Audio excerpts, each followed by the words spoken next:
The honourable member for Southdale. Thank you, Madam Speaker. Since taking office in 2016, our government has demonstrated a clear commitment to providing better support for survivors of domestic and sexual violence. We recently passed legislation which expanded the existing early lease termination provisions for survivors of domestic violence and stalking. And yesterday, the minister responsible for status of women announced amendments to the Employment Standards Code that will broaden the current domestic violence leave to include survivors of interpersonal violence. Can the minister explain what these changes will mean for survivors and why these changes are so important?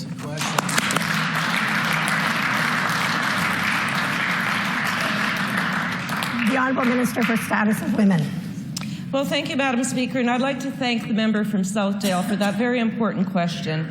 Our government is committed to addressing interpersonal family violence and domestic violence, and I am proud to share that just yesterday our government announced important amendments to the Employment Standards Act. Victims of sexual violence and stalking, regardless of the perpetrator, will now be eligible to take protective leaves of absence.